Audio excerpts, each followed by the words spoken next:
Kaibigan, pag-usapan natin ngayon itong senyales sa mata. Ito kay Doc Lisa. Ang arcus senilis. So, i-check nyo ang mata nyo. Doc Lisa, paki-open. Tingnan natin. Tingnan nyo yung mata nyo sa salamin. Kung meron ba kayong puti na ganito. Nakikita nyo yan. Sa ibabaw may puti siya. Pero sa ilalim wala. Yan ang arcus senilis. Sabihin natin kung anong ibig sabihin nito. Nakita nyo na yung arcus senilis. Meron din ako dito sa ibabaw Dito sa ibabaw. Actually, nag-uumpisa yan sa ibabaw. Kuha kayo na salamin. Pwede nyo pause ang video. Tingnan nyo. Ganito po itsura niyan. Yan, pabilog yan. Ngayon, dalawa ang dahilan nito.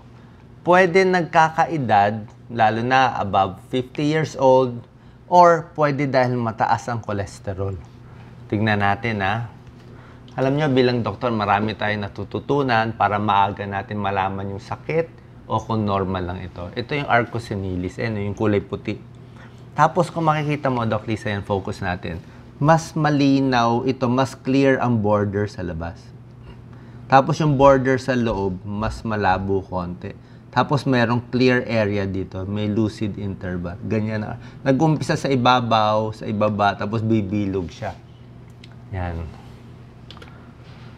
Arcus senilis, walang mararamdaman, hindi nabubulag, kulay puti, actually lipid cholesterol deposit siya.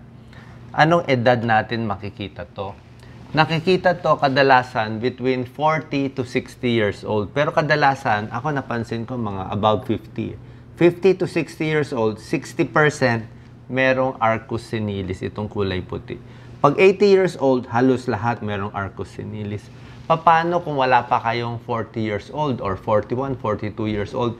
Tumingin kayo sa salamin, meron na kayo nitong arcus senilis. So, kung mas bata kayo, pa-check nyo yung cholesterol nyo.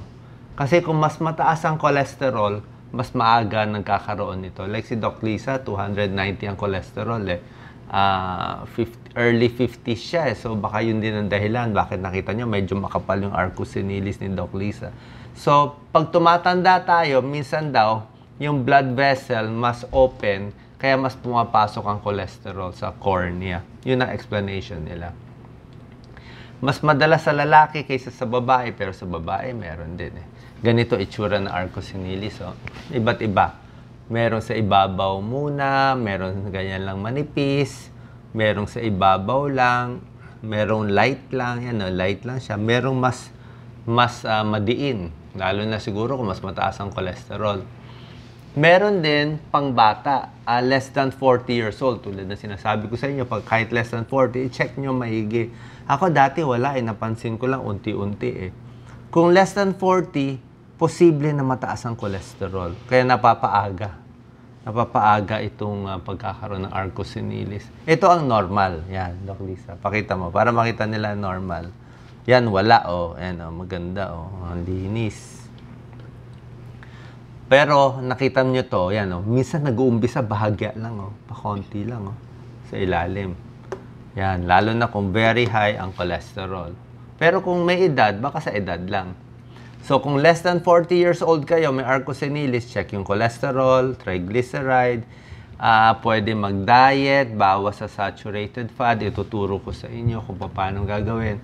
Ang medyo good news naman, hindi ito nakakabulag, hindi nakaka-affect ng vision, lalo na pag sa edad ko, tapos normal naman ang cholesterol, wala namang gamutan kailangan. Yun lang siguro hindi lang maganda tingnan, pag tititigan ka maigi.